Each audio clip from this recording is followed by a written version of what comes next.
Very good afternoon. Very good afternoon to all of you. I, Virendra Kumar Chauhan, Associate Professor, Applied Science, Dr. K. N. Modi Institute of Engineering Technology. I welcome to Honorable President Sir Dr. D. K. Modi of K. N. Modi Foundation, Professor R. K. Khandal Sir, our Chief Mentor, and Professor Deepankar Sharma Sir, Dr. K. N. Mike Director, and all dignitaries present here, HODs, faculty members, and our dear students. Today we organize a webinar with team Mr. Aswani Sharma, Assistant Professor, Applied Science, Dr. Ken Mike, and 3 students, Aman Singhal, Monica, and Nidhi Tiwari also. Today our topic is sequencing problem in operation research. So I invite to Aman Singhal to continue the presentation.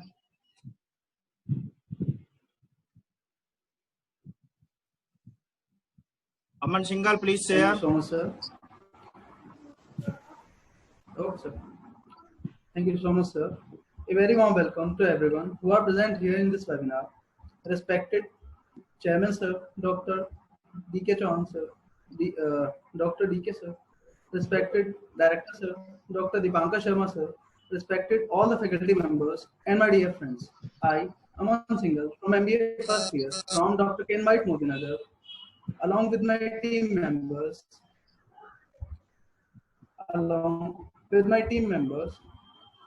Ms. Nidhi Tiwari and Ms. Monica Singh from MBA first year, would like to present my views on the topic sequencing problem.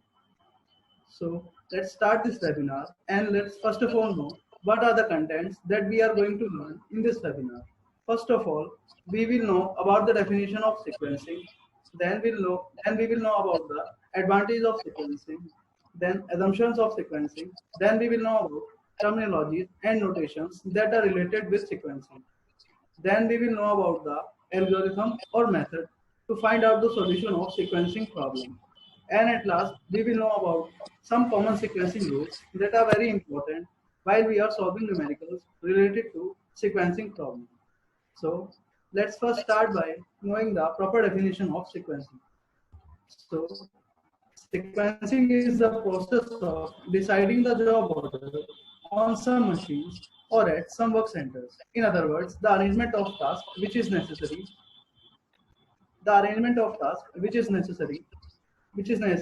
to be performed sequentially, that is, in a sequential manner on different machines, is job sequencing.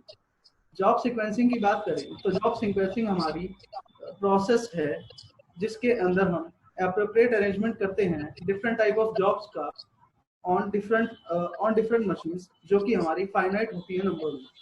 So sequencing problem is the appropriate arrangement of different type of jobs that are to be performed on a finite number of machines.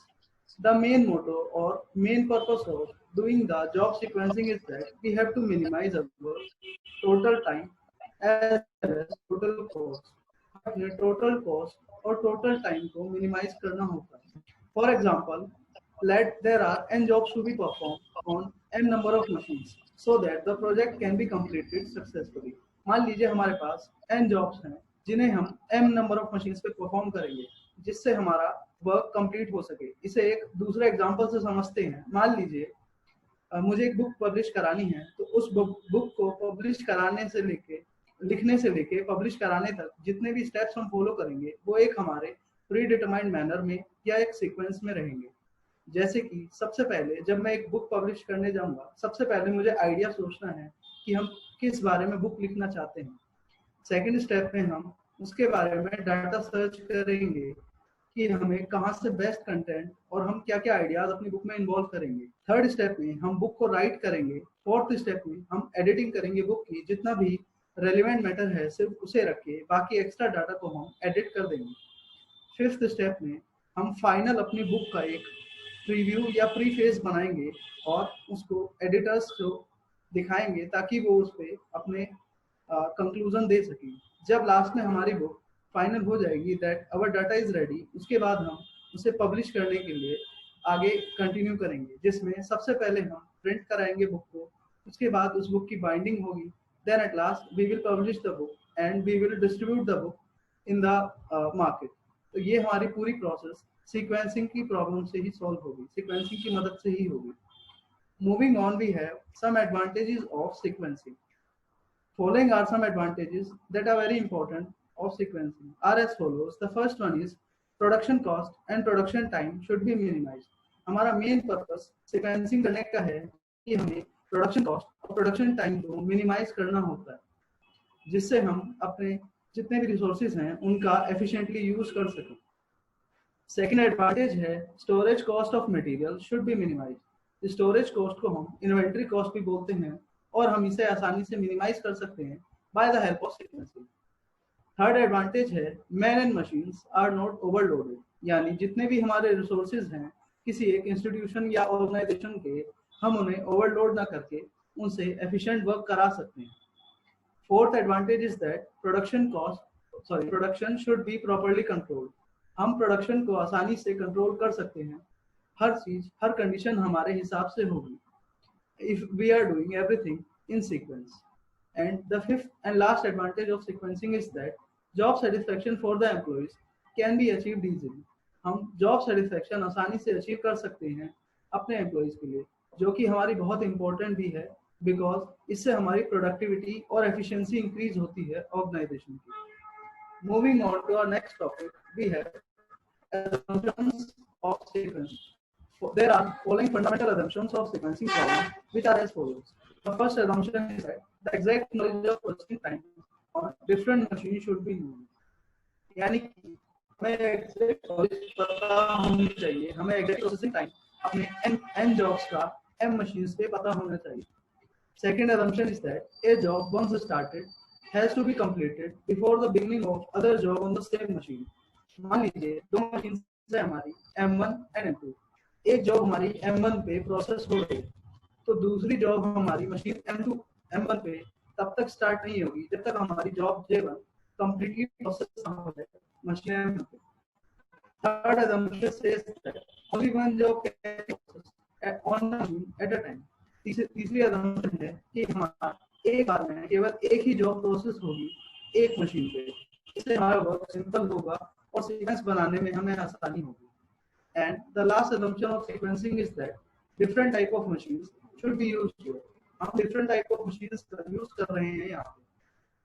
Moving on to the next topic, we have terminologies and notations. There are 6 terminologies or notation that we have to know before solving the methods. The first one is number of machines. Number of machine indicates the total number of machines which are used to process n number of jobs.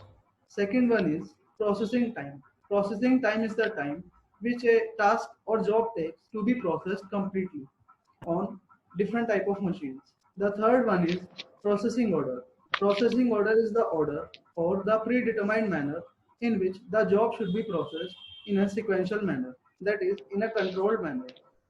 The fourth terminology is idle time on a machine. Idle time is also called as rest time. So idle time on a machine can be defined as that it is the time when the machine is not working or the machine is in a rest state or in a free state. The fifth terminology is that total elapsed time. Total elapsed time, it is the time interval between the starting of first job and the ending or completion of last job. हमारी first machine की starting से लेके last machine के and होने तक का जो time interval होता है उसको हम नाम देते हैं total elapsed time. Then last terminology of sequencing is that no passing rule. No passing rule is also called as rule of maintaining the order. यानी हमें यहाँ पे अपने सीक्वेंस को ब्रेक नहीं करना होता, हम एक सीक्वेंस फॉलो करते हैं. इसे एक एग्जांपल से समझते हैं. मान लीजिए हमारी n जॉब्स हैं जो हमारी प्रोसेस हो रही है मशीन M1 एंड M2 पे. तो कहने का मतलब है मान लीजिए हमारी जॉब J1 प्रोसेस हो रही है मशीन M1 पे, तो जब तक हमारी जॉब J1 कंप्लीटली प्रोसेस ना हो जाए मशीन M1 पे, हम उस जॉब को यानी J1 को हम मशीन 2 पे मूव नहीं करा सकते. मींस यहाँ पे हम पासिंग नहीं करा सकते in between the processing of job. Now moving on to our next topic, we have algorithm or method to find out the solution of sequencing. As we are seeing here that there are 5 steps which we have to follow to properly control and properly find the solution of sequencing problem. Step first says that we have to find out minimum AI and minimum BI. हमें minimum AI और minimum BI निकालने हैं. Here AI and BI are the times of machine M1 and M2. Step second says that if AI is small, then job should be assigned firstly from left side. अगर हमारी AI small है यानी machine 1 का time अगर हमारा small है तो हम उसको असाइन करेंगे पहले और लेफ्ट से असाइन करेंगे. साथ ही अगर BI का टाइम स्मॉल है तो हम उसको असाइन करेंगे लास्टली इन द जॉब और in the sequence from the right side. अगर मशीन BI का टाइम यानी मशीन M2 का टाइम हमारा अगर स्मॉल है तो हम उसे लास्ट से असाइन करेंगे और राइट से असाइन करेंगे. Step third says that if there is a tie in AI and BI, that is AI is equal to BI, then AI should be assigned first and then BI should be assigned. That is, we are following here an alphabetical order. मान लीजिए हमारा tie होता है AI और BI में, तो पहले हम AI को असाइन करेंगे और उसके बाद हम BI को असाइन करेंगे. मतलब यहाँ पे हम alphabetical order follow कर रहे हैं. And if there is a tie in first AI and first BI, मान लीजिए first AI और first BI में हमारा टाई है तो हम उन दोनों में से किसी एक को arbitrarily यानी अपने अकॉर्डिंग चूज कर सकते हैं. Step 4 says that we have to delete the assignment previously made. जो असाइनमेंट हमने पहले कर लिया है यानी 3 स्टेप्स को फॉलो करके जो हमने पहले अपना असाइनमेंट किया है हम उसको डिलीट करेंगे बिकॉज हमको यहाँ कंफ्यूजन नहीं करना है वरना हमारा सीक्वेंस कॉम्प्लिकेट हो सकता है. So we have to delete the assignment previously made. And the last step, that is step 5, says that we have to repeat steps from first to third till all the jobs should be assigned. हमें step first से लेके third तक बार बार repeat करने हैं जब तक हमारा एक proper sequence ना बन जाए और जब तक हमारी सारी jobs assign ना हो जाए. Now moving on to our next topic, we have common sequencing rules. Common sequencing rules are important because they are used in while solving the numericals. So let's talk about them. First common sequencing rule is FCFS. FCFS is derived from first come first serve, that is jobs processed in the order they came into shop. मान लीजिए हमारी 2 jobs हैं J1 and J2. J1 हमारी पहली inventory पे आती है और उसके बाद हमारी जॉब J2 इन्वेंट्री पे आती है. तो जब हम सीक्वेंस में लगाएंगे या सीक्वेंसिंग करेंगे तो हम पहले J1 को असाइन करेंगे then फिर हम J2 को असाइन करेंगे. This is what we call FCFS. Second we have SPT. SPT stands for shortest processing time. Jobs with the shortest processing time are scheduled first. मान लीजिए 2 जॉब्स हैं हमारी J1 and J2. J1 का processing time है हमारा 5 minutes और J2 का processing time है हमारा 15 मिनट्स. तो as according to sequencing problem और सीक्वेंसिंग रूल हम पहले J1 जॉब को असाइन करेंगे देन J2 को असाइन किया जाएगा. And this assignment has been done by or in respect of processing times. जिस जॉब का shortest processing time होगा हम उसको पहले असाइन करेंगे और जिसका सबसे ज़्यादा processing time होगा हम उस जॉब को सबसे लास्ट में असाइन करेंगे, which is also called as LPT, that is longest processing time. The third common sequencing rule is EDD. EDD stands for earliest due date. Jobs are sequenced according to their due dates. अब यहाँ फिर से हम 2 jobs का example लेते हैं J1 and J2.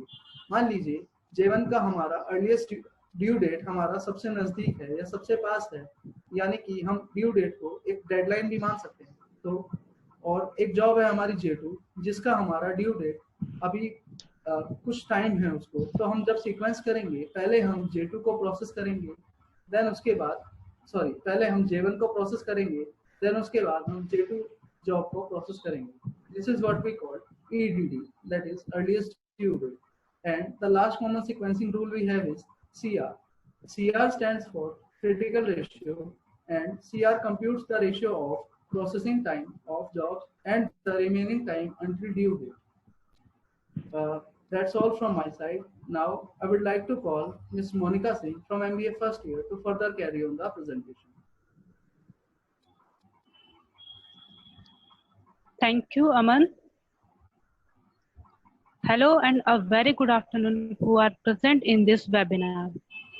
Respected Chairman Sir, T.K. Modi Sir, respected Director Sir, Dr. Dipankar Sharma Sir, respected host of the today webinar, Dr. B.K. Chauhan sir and Ashwini Sarma sir. Respected all faculty members and my dear friends, welcome to all.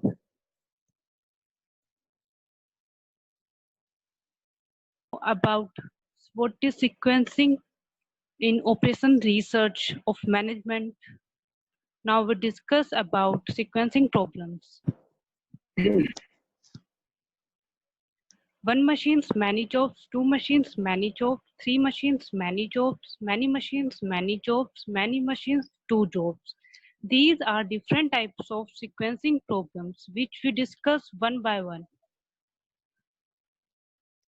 First, we discuss about one machine, many jobs. The case when a number of jobs are to be processed on a single facility is quite common in actual practice. For example, first, a number of patients waiting for a doctor at the clinic. And second is a number of cars to be serviced or served at a service station. One machine, many jobs as the name suggests, यहाँ पे एक machine होती है और number of jobs होती है जो कि हमें असाइन करनी होती है वन मशीन पे। और यहाँ पे हम एक एग्जांपल के थ्रू समझ सकते हैं इस प्रॉब्लम को। A number of patients waiting for a doctor at the clinic. Suppose here a number of patients is many jobs and doctor is one machine. And second example says that a number of cars to be serviced or served at a service station. Suppose here a number of cars is many jobs and service station is one machine.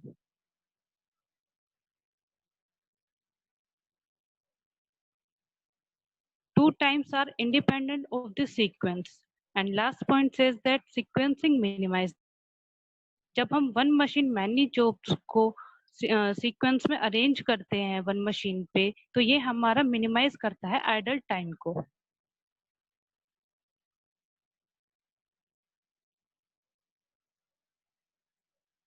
Aman, please move on next slide.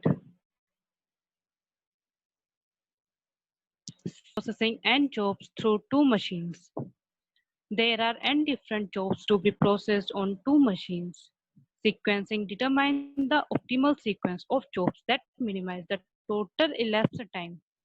यहाँ पे हम बात करते हैं two machines and many jobs की। यहाँ पे हम नंबर ऑफ जॉब्स को असाइन करते हैं ओनली टू मशीन्स पे। Sequencing determine the optimal sequence of jobs. सबसे पहले हम यहाँ पे optimal sequence को find out करते हैं और जो कि minimize करता है total elapsed time को on machines. Second point says that two work center sequencing. Johnson's rule or technique is used for minimizing completion time for a group of jobs to be processed on two machines or at two work center. It minimizes total idle time. Two machines many jobs की problem को solve करने के लिए हम use करते हैं Johnson rule और technique का, जो कि हमारा जो भी हम जॉब्स को असाइन करते हैं मशीन पर उसके लिए जो मिनिमाइज करता है वो करता है टोटल टाइम को। Total elapse time find out करते हैं और आइडल टाइम और वेस्ट टाइम इसके द्वारा हम निकाल सकते हैं यहाँ पे। Let's take an example of this problem. Two machines, many jobs. Problem number 1. There are 6 jobs which must go through machine A and B in the order A, B. Processing time in hours is given here. Job number हमारी 6 दी हुई है यहाँ पे और machine A and machine B is given here.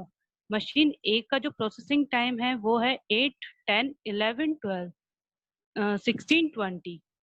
Machine B का जो processing time है वो है 7, 15, 10, 14, 13, 9. Determine the optimum sequence and the total elapse time. First हम इस क्वेश्चन इस एग्जांपल का फाइंड आउट करेंगे ऑप्टिमम सीक्वेंस और उसके बाद हम टोटल इलेप्स टाइम को फाइंड आउट करेंगे।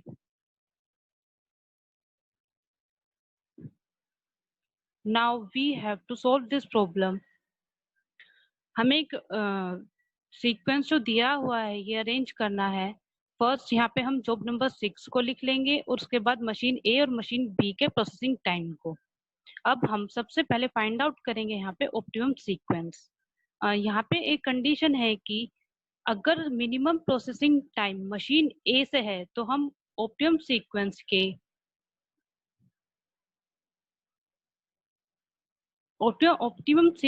के लेफ्ट से अरेंज कर देंगे, और हमारा मशीन बी से मिनिमम प्रोसेसिंग टाइम है तो हम उसको ऑप्टिमम सीक्वेंस के राइट से अरेंज कर देंगे।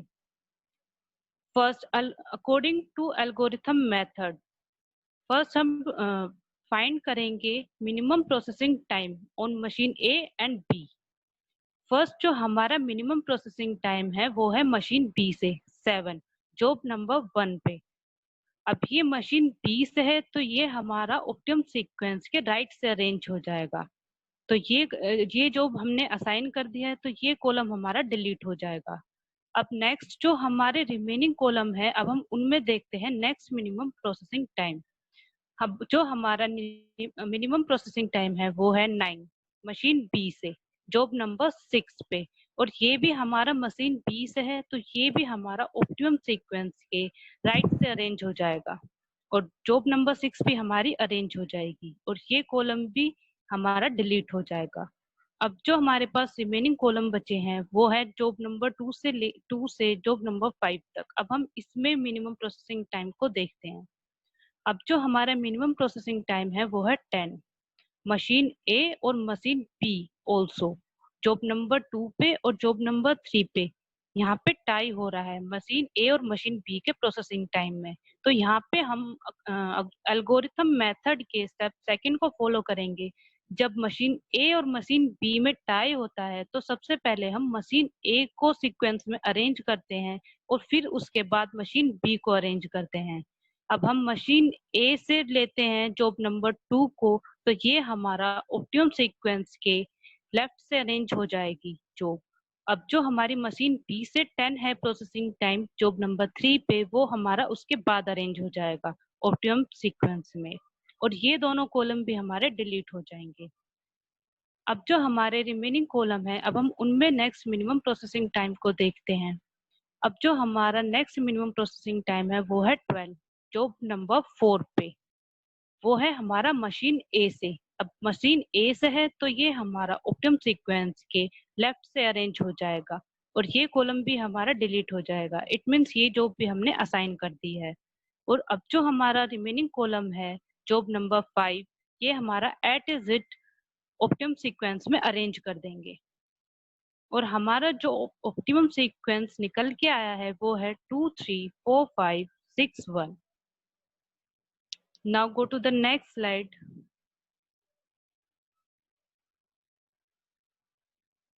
अब हम टोटल elapsed टाइम को फाइंड आउट करेंगे मशीन ए और मशीन बी के लिए। फर्स्ट हम सबसे पहले एक टेबल को ड्रॉ कर लेंगे, और जो हमने सीक्वेंस फाइंड आउट किया है 2 3 4 5 6 1, इसको हम अरेंज कर लेंगे।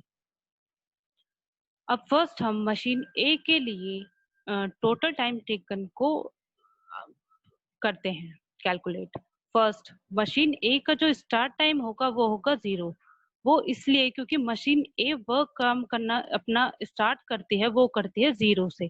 और अब हम इसमें ऐड कर देंगे जॉब नंबर 2 का प्रोसेसिंग टाइम, वो है हमारा 10। 0 + 10 इजिकल टू हो जाएगा 10। ये हमारा एंड टाइम हो जाएगा इस जॉब के लिए।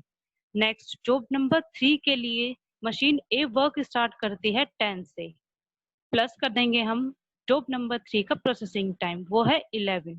10 + 11 इजिकल टू हो जाएगा 21 एंड टाइम। अब नेक्स्ट जो हमारी जॉब नंबर 4 वर्क स्टार्ट करती है वो करती है 21 से स्टार्ट, प्लस कर देंगे इसका प्रोसेसिंग टाइम, वो है हमारा 12। 21 + 12 इजिकल टू हो जाएगा 33। ये हो जाएगा इसका एंड टाइम। जॉब नंबर 5 जो स्टार्ट करती है वो करती है 33 हार्स से, प्लस कर देंगे जॉब नंबर 5 का प्रोसेसिंग टाइम, वो है 16। 33 + 16 इजिकल टू हो जाएगा 49। ये इसका एंड टाइम हो जाएगा। अब जॉब नंबर 6 जो वर्क स्टार्ट करती है वो करती है 49 से, प्लस कर देंगे जॉब नंबर 6 का प्रोसेसिंग टाइम, वो है 20।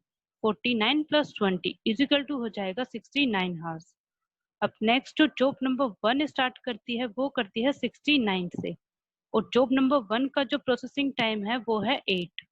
69 प्लस 8 इज इक्वल टू हो जाएगा 17 हार्स। अब मशीन ए का जो टोटल टाइम टेकन है वो है 17 हार्स। अब करते हैं सेम मशीन बी के लिए कैलकुलेशन। मशीन बी का जो स्टार्ट टाइम होगा वो होगा 10।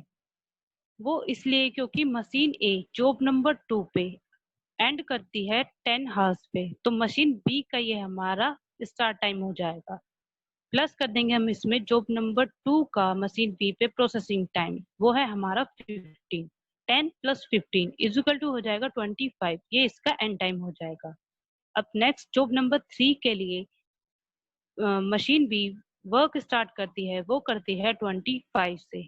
इसमें हम प्लस कर देंगे इसका प्रोसेसिंग टाइम, वो है 10। 25 प्लस 10 इज इक्वल टू हो जाएगा 35, ये इसका एंड टाइम हो जाएगा। अब नेक्स्ट जॉब नंबर 4 स्टार्ट करती है अपना वर्क 35 से, प्लस कर देंगे 14 इसका प्रोसेसिंग टाइम को। 35 प्लस 14 इज इक्वल टू हो जाएगा 49 हार्स। अब नेक्स्ट जॉब नंबर 5 जो वर्क स्टार्ट करती है वो करती है 49 से।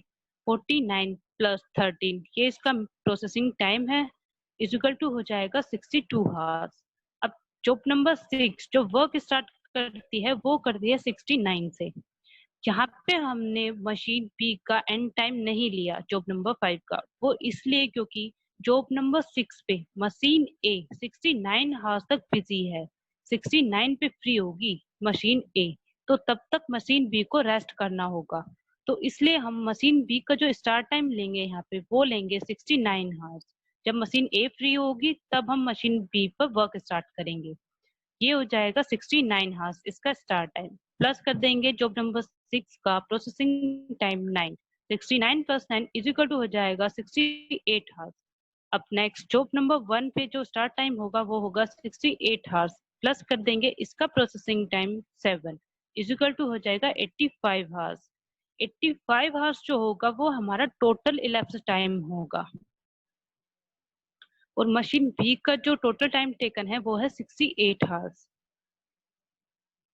अब नेक्स्ट हम करते हैं कैलकुलेट आइडल टाइम। यहाँ पे हम आइडल टाइम को फाइंड आउट करेंगे for machine A and B. First हम करते हैं idle time for machine A. Idle time for machine A निकालने के लिए हम एक फॉर्मूले को यूज करते हैं, वो है total elapse time minus total time of machine A. हमने उस टेबल में निकाला है total time of machine A जो था वो था 17 हार्स, तो यहाँ पे हम टोटल इलेप्स टाइम में से माइनस कर देंगे total time of machine A. 85 hours minus 17 hours is equal to हो जाएगा 8 हार्स। ये हमारा आइडल टाइम निकल के आ जाएगा फॉर मशीन ए। अब नेक्स्ट हम सेम कैलकुलेट करेंगे idle time for machine B. Total elapse time minus total time of machine B. 85 हमारा इलेप्स टाइम है, माइनस कर देंगे मशीन बी का टोटल टाइम, वो है हमारा 68 हार्स इज इक्वल टू हो जाएगा 17 हार्स, और ये हमारा idle time for machine B के लिए आ जाएगा। Thank you from my side. Now I would like to call Ms. Nidhi Tiwari from MBA first year to continue the further slides of this topic. Please welcome. Thank you, Monica, to calling me to further continue the slides. Hello, everyone, and welcome to today's session. Respected chairman, Sir Dr. D.K. Modi, respected director, Sir Dr. Dipankar Sharma, respected faculty member, and all my colleagues. A very good afternoon to all of you present here. I am Nidhi Tiwari from MBA first year, is here with my colleagues Aman and Monica to present the webinar on the topic of job sequence. According to me, what is job sequence? Job sequence is the arrangement of the task that is to be performed or processed on machines in a particular order. So now let's discuss the solution to the given problem of the same. Aman, please sharing the screen.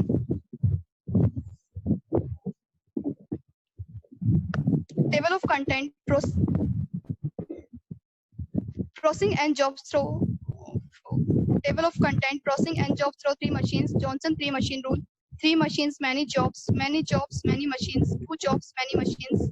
Moving on, next slide.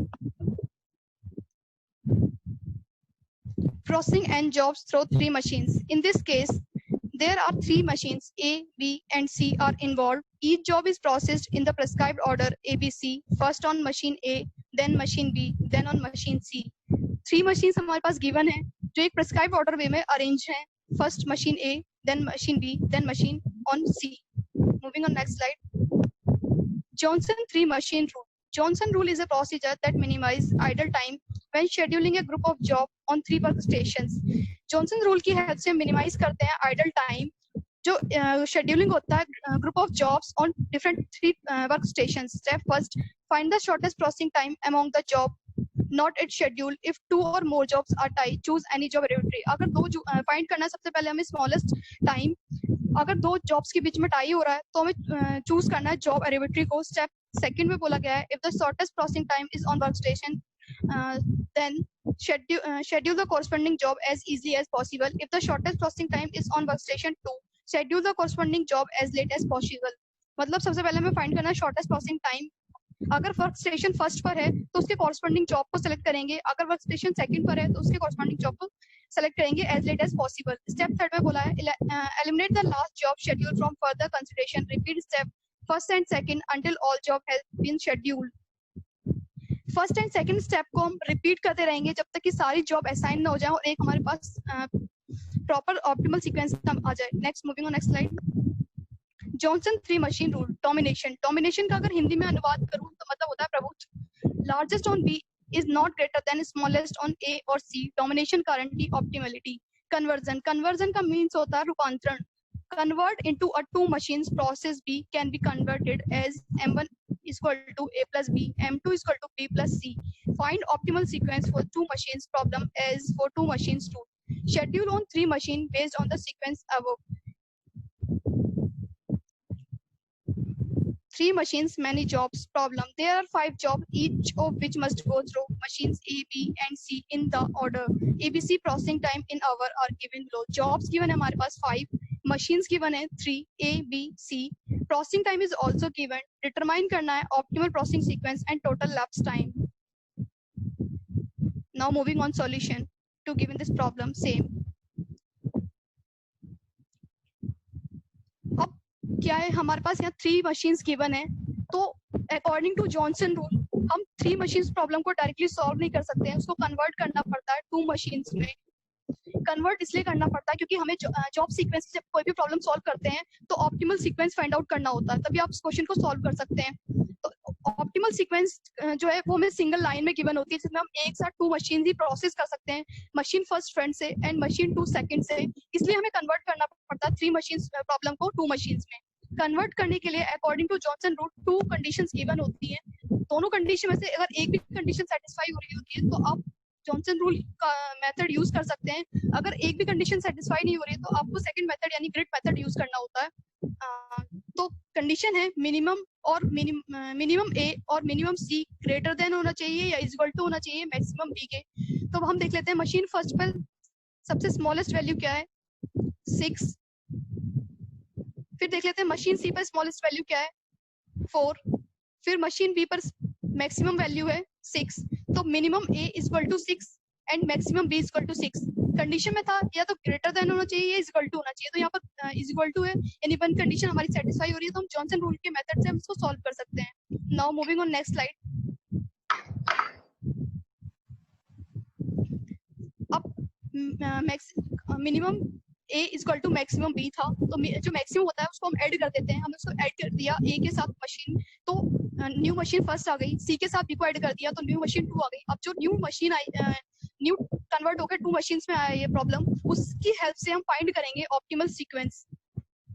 Optimal sequence find करने के लिए एक condition होती है कि अगर machine first से आप कोई भी वैल्यू अटेम्प्ट कर रहे हैं तो उसको हम ऑप्टिमल सीक्वेंस के अंदर फ्रंट से असाइन करते हैं. अगर मशीन 2 के अंदर से आप कोई भी वैल्यू असाइन कर रहे हैं तो आपको उसको बैक से असाइन करना होगा. तो देख लेते हैं मशीन फर्स्ट एंड सेकंड में से स्मॉलेस्ट वैल्यू क्या है. Job number 5 machine first 8. तो हम ऑप्टिमल सीक्वेंस में इसको फ्रंट से असाइन करेंगे.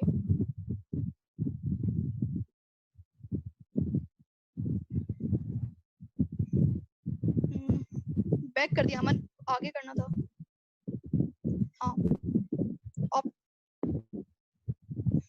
ऑप्टिमल सीक्वेंस में इसको हम फ्रंट से असाइन कर देंगे जैसे हमने किया हुआ है 5. अब जिस भी कॉलम पर असाइनमेंट बन जाता है या फिर जो भी रो जिस जो भी जॉब अरेंज हो जाती है, असाइन हो जाती है, उस कॉलम को हम डिलीट कर देंगे। ये जॉब 5 का जो कॉलम है वो हम डिलीट कर देंगे। अब देखेंगे job first, second, third and fourth में स्मॉलेस्ट वैल्यू क्या है मशीन 2 पर।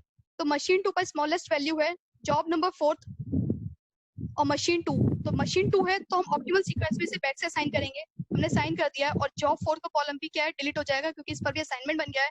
अब जॉब बची है हमारे पास फर्स्ट, सेकंड एंड थर्ड। अब देखिए मशीन फर्स्ट में स्मॉलेस्ट वैल्यू क्या है, तो स्मॉलेस्ट वैल्यू है जॉब थर्ड मशीन फर्स्ट। तो स्टार्ट इसको हम ऑप्टिमल सीक्वेंस में फ्रंट से साइन कर देंगे 3, हमने साइन कर दिया और ये भी कॉलम क्या है जॉब थर्ड का डिलीट हो जाएगा क्योंकि इस पर भी असाइनमेंट बन गया है। देन अब हमारे पास जॉब बची है फर्स्ट एंड सेकंड। अब देखेंगे मशीन 2 में स्मॉलेस्ट वैल्यू क्या है, तो स्मॉलेस्ट वैल्यू मशीन 2 पर है 9। अब जॉब है सेकंड, तो हम इसको बैक से साइन कर देंगे क्योंकि मशीन 2 है, बैक से हमने साइन कर दिया है और ये भी कॉलम जॉब 2 पर डिलीट हो जाएगा क्योंकि इस पर भी असाइनमेंट बन गया है। अब जॉब बचा है फर्स्ट, मशीन बची है फर्स्ट, तो इसको हम ऑप्टिमल सीक्वेंस में फ्रंट से असाइन कर देंगे और ये कॉलम भी डिलीट हो जाएगा। अब हमारे पास एक प्रॉपर ऑप्टिमल सीक्वेंस मिल गई है। Now moving on next slide, other possible sequence. अब ये कैसे आया, एक सीक्वेंस तो हमने निकाल लिया है, प्रॉब्लम ये है।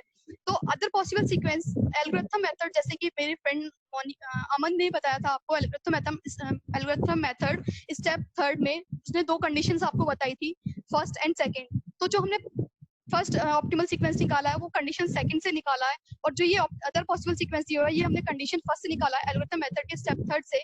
उसमें क्या था, बस माइनर चेंज है कि हमने पहले देखा था मशीन फर्स्ट एंड सेकंड में जो भी स्मॉलेस्ट वैल्यू थी वो हमने फाइंड आउट कर ली एंड डिलीट कर दिया कॉलम। फिर हमने फर्स्ट जो ऑप्टिमल सीक्वेंस निकाला था उसमें मशीन 2 में देखा था, बट इसमें क्या करना है, ऐसे नहीं देखना है, मशीन फर्स्ट एंड सेकंड दोनों में देखना है लास्ट तक। तो हमें ये अदर पॉसिबल सीक्वेंस मिल जाएगा। हम दोनों ही तरीके से यानी दोनों मेथड से ही ऑप्टिमल सीक्वेंस फाइंड आउट कर सकते हैं। अब क्वेश्चन में गिवन था कि आपको मशीन ए, बी एंड सी तीनों का लैप्स टाइम कैलकुलेट करना है। लैप्स टाइम कैलकुलेट करने के लिए आपको starting time, time taken, and time machine का सेपरेटली लिखना होगा और जो भी हमने सीक्वेंस निकाला था उसको हम एज इट इज लिख लेंगे। अब मशीन फर्स्ट का हम कैलकुलेट करेंगे, जो भी वर्क स्टार्ट होता है वो 0 से स्टार्ट होता है और अकॉर्डिंग टू क्वेश्चन जॉब 5 पर मशीन फर्स्ट का टास्क कंप्लीट करने में टाइम लग रहा था 6 आवर, तो 0 + 6 = 6, एंड टाइम हो गया 6 आवर। इसी तरीके से हम मशीन ए का जॉब थर्ड के लिए निकालेंगे, जो भी एंड टाइम होता है यानी मशीन जॉब 5 का जो एंड टाइम है 6 आवर, वहीं से नेक्स्ट जो जॉब थर्ड पे स्टार्ट होगा तो 6 इसका स्टार्टिंग टाइम हो गया। टाइम टास्क कंप्लीट करने में लग रहा है 8 आवर, तो 6 + 8 = 14। इसी तरीके से हम मशीन ए की बाकी कैलकुलेशन कर लेंगे। Now moving on machine B. Machine B की कैलकुलेशन, जो भी मशीन ए का जॉब 5 पर एंड टाइम था वही मशीन बी का जॉब 5 के लिए स्टार्टिंग टाइम हो जाएगा, तो 6 आवर स्टार्टिंग टाइम हो गया। टास्क कंप्लीट करने में टाइम लग रहा है 2 आवर, तो 6 + 2 = 8, 8 आवर क्या हो गया, एंड टाइम हो गया। अब 8 आवर पर वर्क खत्म हो रहा है मशीन बी का, बट मैंने जॉब थर्ड पर मशीन बी के लिए 14 आवर से स्टार्ट कर दिया है। कैसे, मैं इसको बताती हूँ। क्योंकि हमारा जो मशीन बी पर जॉब थर्ड का जो टास्क कंप्लीट हो रहा है वो 14 आवर पे हो रहा है, तो मशीन बी को रेस्ट करना पड़ेगा जब तक कि मशीन फर्स्ट का जॉब थर्ड पर टास्क कंप्लीट नहीं हो जाता है। तो 14 आवर पर कंप्लीट हुआ है। देन टास्क कंप्लीट करने में टाइम लग रहा है जॉब थर्ड को 5 आवर, तो 14 + 5 = 19 आवर, एंड टाइम हो गया। इसी तरीके से हम मशीन बी की बाकी कैलकुलेशन कर लेंगे। Now moving on machine C. Machine C का स्टार्टिंग टाइम, जो भी मशीन बी के लिए एंड टाइम था जॉब 5 पर, वो उसका स्टार्टिंग टाइम बन जाएगा मशीन सी का, तो स्टार्टिंग टाइम हो गया 8 और टाइम टेकन लग रहा है यानी टास्क कंप्लीट करने में टाइम लग रहा है 8 आवर, तो 8 + 8 = 16, एंड टाइम हो गया। अब 16 पर मशीन सी फ्री है, बट मशीन बी का जॉब थर्ड पर टास्क कंप्लीट हो रहा है 19 आवर पर, तो स्टार्टिंग टाइम जो हमारा मशीन सी के लिए होगा वो 19 होगा, क्योंकि मशीन सी को जब तक रेस्ट करना पड़ेगा जब तक कि मशीन बी फ्री नहीं हो जाती है। तो 19 आवर पर फ्री हो रही है, 19 इसका स्टार्टिंग टाइम हो गया और टास्क कंप्लीट करने में टाइम लग रहा है 4 आवर, तो 19 + 4 = 23, एंड टाइम हो गया। इसी तरीके से हम मशीन सी की बाकी कैलकुलेशन कर लेंगे। अब हम कैलकुलेट करेंगे total time of machine A. तो टोटल टाइम कैलकुलेट करने के लिए हम टाइम टेकन जो होता है उसको ऐड कर देते हैं, यानी 6 + 8 + 7 + 7 + 11 + 7, तो टोटल आया 42। इसी तरीके से हम machine B and machine C का कैलकुलेट कर लेंगे। अब आइडल लैप्स टाइम क्या होता है, starting to first job and ending of the last job, जो भी टाइम होता है वो उसका लैप्स टाइम होता है, यानी 51 क्या हो गया, लैप्स टाइम हो गया। Now moving on to calculate the idle time of machine A, B and C. Idle time calculate करने के लिए फॉर्मूला होता है total lapse time minus total time of machine A. तो लैप्स टाइम था हमारा 51 आवर और आइडल जो आइडल टाइम हमने मशीन एक टोटल टाइम हमने मशीन एक का निकाला था वो था 42 आवर, माइनस कर दिया तो 9 आवर इसका आइडल टाइम हो गया मशीन ए का। इस तरीके से machine B and machine C का कैलकुलेट कर लेंगे। Now moving on next slide. Many jobs, many machines. There are n jobs to be performed denoted by 1 to 3 and there are many machines denoted by A, B, C, N. अब तक क्या था, हमारे पास jobs n थी but machines क्या थी, limited थी 1 2 3। अब क्या है, हमारे पास जॉब्स भी n है एंड मशीन्स भी n है। Now moving on next slide. Many jobs, many machines. The problem is given there are 4 jobs A, B, C, D are required to be processed on 4 machines M1, M2, M3 and M4 in that order. Determine optimal sequence and total elapsed time. Job given है हमारे पास 4, M1, M2, M3 and M4. Machines given है 4 A, B, C, D. और optimal timing is also given. Now moving on solution to given this problem same. अब 4 machine problem है, इसको भी हम convert करना पड़ेगा 2 मशीन्स में according to Johnson rule. Convert करने के लिए सेम वही 2 कंडीशंस होती हैं, उसमें एक का सेटिस्फाई होना जरूरी है। तो मिनिमम है इसमें मशीन फर्स्ट पर 8, मिनिमम M4 मशीन पर है 14, मैक्सिमम M2 पर है 7, मैक्सिमम M3 पर है 8। तो minimum M1 equal to maximum M3, यानी 1 कंडीशन क्या हो रही है, सेटिस्फाई हो रही है, तो हम इस रूल को अप्लाई कर सकते हैं। Now moving on next slide. Maximum M3 था तो हम उसको ऐड कर देंगे M1 प्लस M2 के साथ, तो मशीन 5 आ जाएगी। और M2 को ऐड कर देंगे, M2 और M3 प्लस M4 को ऐड कर देंगे तो मशीन 6 आ जाएगी। अब जो मशीन 2 मशीन कन्वर्ट होकर आई है उसकी हेल्प से हम फाइंड आउट कर लेंगे optimal sequence. Now moving on next slide. Find out the optimal sequence. Optimal sequence find out करने के लिए सेम वही कंडीशन है, अगर 6 से कोई वैल्यू लेंगे तो हमें हो गया। इसी तरीके से हम जॉब बी मशीन फर्स्ट का जॉब बी पर निकालेंगे। 8 जो एंड टाइम था जॉब डी का वो इसका स्टार्टिंग टाइम बन जाएगा जॉब बी का, तो 8 आवर स्टार्टिंग टाइम हो गया। टास्क कंप्लीट करने में टाइम लग रहा है 12 आवर, तो 8 plus 12 equals to 20 hour end time हो गया। इस तरीके से मशीन फर्स्ट की बाकी कैलकुलेशन कर लेंगे। Now moving on machine 2। Job D का मशीन फर्स्ट के लिए 8 जो एंड टाइम था 8 आवर, तो इसका स्टार्टिंग टाइम बन जाएगा मशीन 2 का, तो 8 स्टार्टिंग टाइम हो गया। टास्क कंप्लीट करने में टाइम लग रहा है 5 आवर, तो 8 plus 5 equals to 13 end time हो गया। अब 13 आवर पर मशीन 2 जो है वो फ्री है, बट मशीन फर्स्ट पर जॉब बी पर जो वर्क है वो खत्म हो रहा है 20 आवर पर, तो स्टार्टिंग टाइम बनेगा जो मशीन 2 के लिए बी पर जॉब बी पर वो 20 आवर बनेगा। और टास्क कंप्लीट करने में टाइम लग रहा है 6 आवर, तो 20 प्लस 6 इक्वल्स टू 26। इस तरीके से मशीन 2 की बाकी कैलकुलेशन कर लेंगे। Now moving on machine third. Machine third का जो स्टार्टिंग टाइम होगा वो 13 होगा, जो कि मशीन 2 का एंड टाइम था जॉब डी के लिए। स्टार्टिंग टाइम 13 हो गया। टास्क कंप्लीट करने में टाइम लग रहा है 6 आवर, तो 13 plus 6 equals to 19 hour. 19 hour पर सेम वही कंडीशन रिपीट हो रही है कि 19 आवर पर मशीन थर्ड फ्री है, बट मशीन बी पर जॉब बी पर जो टास्क कंप्लीट हो रहा है वो 26 आवर पर हो रहा है, तो स्टार्टिंग टाइम 26 होगा और टास्क कंप्लीट करने में टाइम लग रहा है 8 आवर, तो 26 plus 8 equals to 34 end time. इस तरीके से मशीन थर्ड की बाकी कैलकुलेशन कर लेंगे। Now moving on machine 4। Starting time हो गया मशीन 4 के लिए जॉब डी पर 19 और टास्क कंप्लीट करने में टाइम लग रहा है 15 आवर, तो 34। अब 34 पर मशीन थर्ड एंड मशीन 4 दोनों ही फ्री हैं, तो हम स्टार्ट कर सकते हैं अपना वर्क 34 आवर पे जॉब बी पर मशीन 4 के लिए। तो 34 स्टार्टिंग टाइम हो गया और टास्क कंप्लीट करने में टाइम लग रहा है 19 hour. 34 plus 19 equals to 53 end time हो गया। इस तरीके से हम बाकी कैलकुलेशन कर लेंगे। अब निकालेंगे हम मशीन ए का टोटल टाइम। टोटल टाइम निकालते हैं। टोटल टाइम निकालने की जरूरत हमें इसलिए होती है क्योंकि हमें कैलकुलेट करना होता है आइडल टाइम। तो टाइम टेकन को ऐड कर देते हैं, यानी 8 12 13 प्लस 9 ऐड करके 49 आ गया।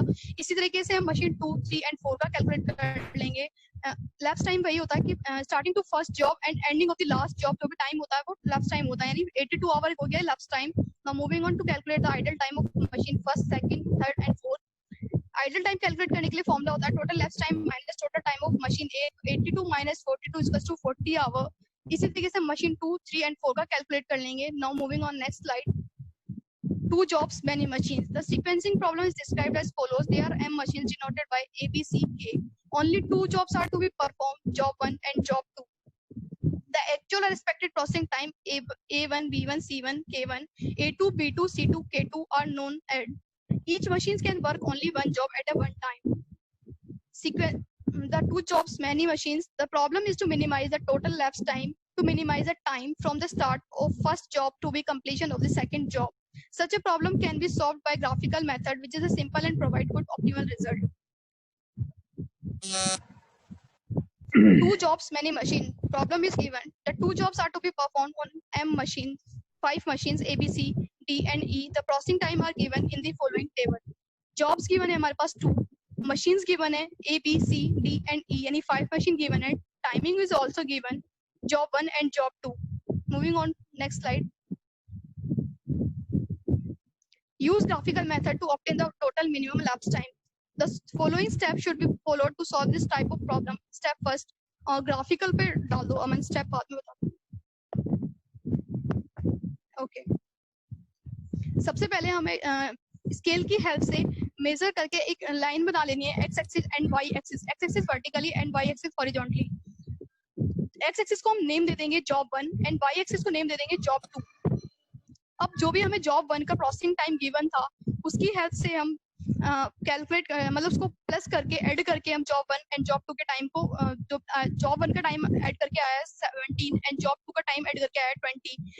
तो 20 तक मार्किंग कर लेंगे X axis and Y axis पर, क्योंकि ग्राफ जो हमारा वो 20 तक हो जाएगा, कंप्लीट हो जाएगा, उससे बाहर नहीं जाएगा. तो 0 से 1 2 3 4 5 6 करके मार्किंग कर लेंगे 20 तक. इसी तरीके से एक्स एक्सिस पर एंड वाई एक्सिस पर. अब जॉब मशीन जॉब ए का प्रोसेसिंग टाइम था ए के लिए 3, तो हम मार्किंग कर लेंगे एक्स एक्सिस पर 1 2 3 और उसको नेम दे देंगे ए. इसी तरीके से जो भी प्रोसेसिंग टाइम गिवन था मशीन बी का उसको मार्किंग करके हम टाइम उसको नेम दे देंगे बी. एंड इसी तरीके से मार्किंग करके हम सी का टाइमिंग प्रोसेसिंग टाइम जो भी था वो कैलकुलेट करके मार्किंग करते देंगे उसको सी एंड डी एंड ई. इसी तरीके से हम जॉब 1 एंड जॉब 2 को मार्किंग दे देंगे. जॉब 1 पर जो हमने मार्किंग की है वो उससे हम कनेक्ट करते हुए लाइनिंग बना लेंगे वर्टिकली एंड जॉब 2 से कनेक्ट करते हुए लाइनिंग बना लेंगे हॉरिजॉन्टली. इससे हमें रेक्टेंगुलर बॉक्सेस प्रोवाइड हो जाएंगे. अब जो भी बॉक्सेस है उसका कॉमन एरिया है, यानी जॉब फर्स्ट एंड जॉब 2 का जो भी कॉमन एरिया है, जैसे बी कॉमन बी यहाँ पे दिखाया हुआ है कॉमन एरिया है, उसको स्केचिंग कर देंगे, उसको नेम दे देंगे बी. इस तरीके से common area job 1 and job 2 का जो भी होगा उसको मार्किंग करते हुए C D and E name उनकी नेमिंग कर देंगे. और स्टार्टिंग यहाँ पे जो भी ब्लैंक बॉक्स होगा वहां से 45 डिग्री का एंगल हम बनाएंगे to calculate the elapsed time. 45 degree का एंगल जो बनाएंगे वो स्केचिंग बॉक्स से लाइन जो है वो बाहर नहीं जानी चाहिए, क्योंकि अगर लाइन बाहर चलेगी तो रूल है हमारा जो ब्रेक हो जाएगा. तो 45 डिग्री का एंगल मूव कर सकता है diagonally, vertical and horizontal. 45 degree का एंगल बना लेंगे. Then moving to next blank box line, then again 45 degree angle, then move the line again blank box and 45 degree angle. अब elapsed time calculate करने के लिए now moving on next slide. Processing time of job 1 plus idle time for job first. जो processing time हमें given था job first का according to question 3 4 6 2 उसको add कर लेंगे और again move the diagram graph. जो 45 डिग्री का जॉब 1 का जब प्रोसेसिंग टाइम कैलकुलेट कर देंगे तो हम सिर्फ देखते हैं कि जहां पर भी लाइन वर्टिकली मूव हो रही है सिर्फ वो टाइम हम ऐड करते हैं. यानी फर्स्ट जो मूव हो रहा है वर्टिकली वो हो रहा है 5, यानी स्टार्टिंग से जब देखते हैं 45 डिग्री एंगल बनाने के बाद जो टाइम मूव हो रही है लाइन वो 5 पर हो रही है. नेक्स्ट मूव हो रही है जॉब डी के पास में 5 पर, तो हम ऐड कर लेंगे उसको प्रोसेसिंग टाइम के साथ, यानी 70 + 5. Moving on next slide. 70 + 5 = 22 जो आ गया, इसका टोटल टाइम हो गया. इस तरीके से हम लास्ट टाइम कैलकुलेट कर लेंगे जॉब 2 का. जॉब 2 का कैलकुलेट करेंगे तो हमने देखना होगा जहां पर भी लाइन हॉरिजॉन्टली मूव हो रही है सिर्फ वो टाइम कैलकुलेट होगा प्रोसेसिंग टाइम के साथ. तो processing time of job 2 plus idol time for job 2, तो 5 4 3 + 2 + 6 = 20. और लास्ट फिनिश पॉइंट पर डायग्राम में से गिवन है वो हॉरिजॉन्टली मूव हो रही है, तो उसको हम स्केल की हेल्प से मेजर करके देख लेंगे 1 2, यानी 2 टाइम्स मूव हो रही है. Moving on next slide, तो +2 ऐड कर देंगे तो 20 + 2 = 22. Thank you for my side. Now I would like to call the host of today's webinar, Dr. B.K. Chauhan sir. We would like to hear from you. See, thank you for my side and please welcome Dr. B.K. Chauhan sir. Thank you, Nidhi. Today is very wonderful presentation by Nidhi, Aman and Monica also. Actually, our purpose is here the best arrangement of a sequence. There are many problems in our society. At present, the situation is very critical. So any person want to number as per choice. For example, कहीं भी कोई clinic पे कोई भी arrangement है या किसी bank में जाना है, तो इस तरह का कोई सिस्टम हो कि जाते हैं उसका नंबर आ जाए और उसके जो वहाँ का जो टाइम है वो भी टाइम रिड्यूस हो जाए, और इस तरह से कहीं पे भी कोई भी, देयर आर मेनी ऑर्गेनाइजेशंस, इस समय जैसे कोविड-19 की हम बात करें तो इस समय बहुत ही अभी पीछे एक आइडिया आया था कि 50% ही लेबर वहाँ पे वर्क करेगी, तो इस तरह से अरेंजमेंट था। तो वो जो सिस्टमेटिक अरेंजमेंट है वो आपका ऑप्टिमल सीक्वेंस कहलाता है। Okay, thank you everyone. Now I would like to invite Dr. Deepankar Sharma sir for vote of thanks. Good afternoon, everyone. Just I would like to ask the students, Nidhi and Aman, जो हमारे बच्चे बोले हैं, कैसा लगा आपको ये presentation देके अपने अपने साथी और टीचर्स के सामने प्रेजेंट करते हुए अपना सब्जेक्ट? कोई शेयर करेगा आप में से?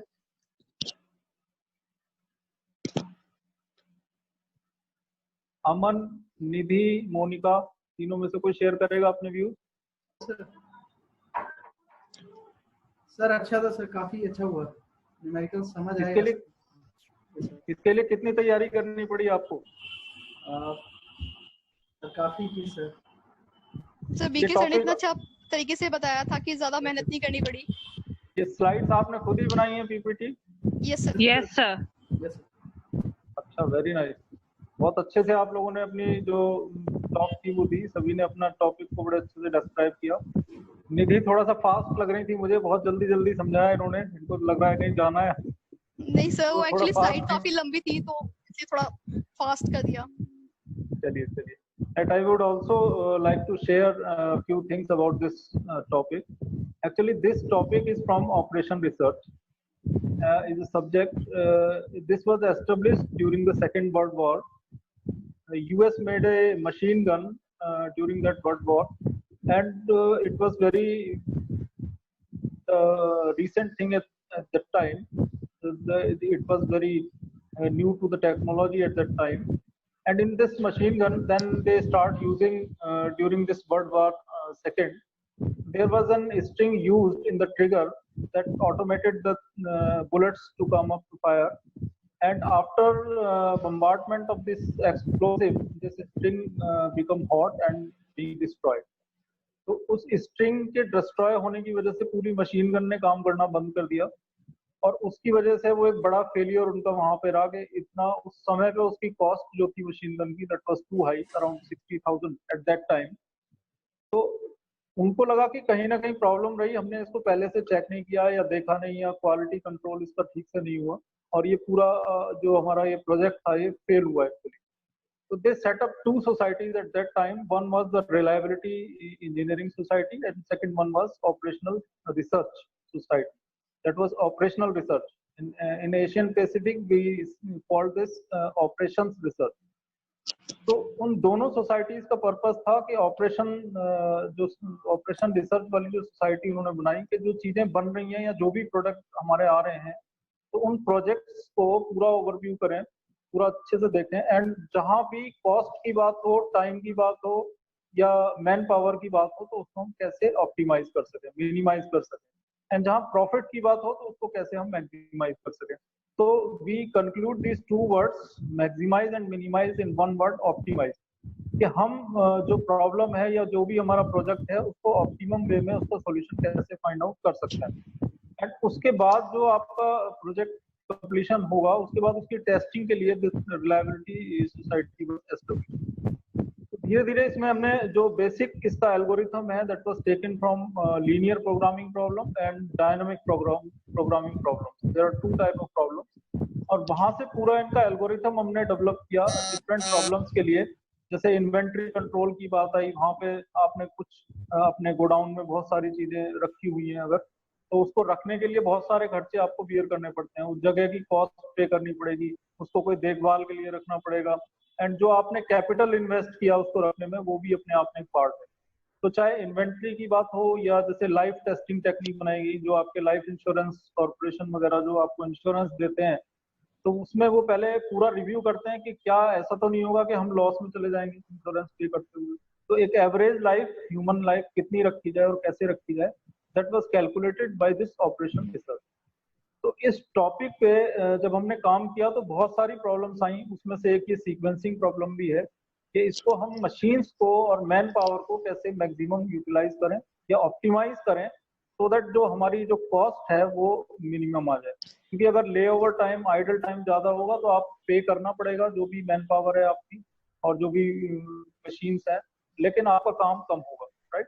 तो इसमें ऑप्टिमाइजेशन में there are so many other things, जैसे अब ट्रांसपोर्टेशन प्रॉब्लम है कि कैसे हम उसको ट्रांसपोर्ट करें, जो भी आप प्रोडक्ट अपनी कंपनी में बना रहे हैं, तो उसकी जो जो ट्रांसपोर्टेशन कॉस्ट है मिनिमाइज हो जाए, टाइम मिनिमाइज हो जाए, राइट।